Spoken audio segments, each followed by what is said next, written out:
হযরত উমর রাদিয়াল্লাহু তাআলা আনহু এর খেলাফতের সময় একবার এক ঈদের দিন সকালে ঈদের নামাজের পর সবাই যে যার মতো আনন্দ করছে। নির্জন এক স্থানে খলিফা উমরকে দেখা যাচ্ছে কান্না করতে। লোকজন খলিফাকে প্রশ্ন করল, আজ ঈদের দিন আপনি কাঁদছেন কেন?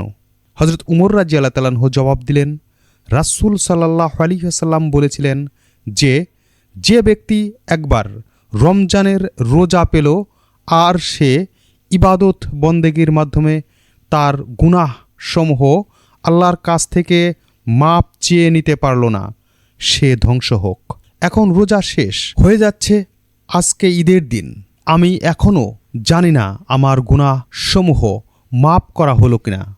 কিভাবে নিশ্চিন্তে তোমাদের সাথে আনন্দ করতে পারি? তাই গুনাহ মাপের জন্য আল্লাহর দরবারে কাঁদছি। মহান আল্লাহ তাআলা আমাদের সবাইকে হযরত উমরের মতো অনুভূতি জাগ্রত হওয়ার তৌফিক দিন। আমিন।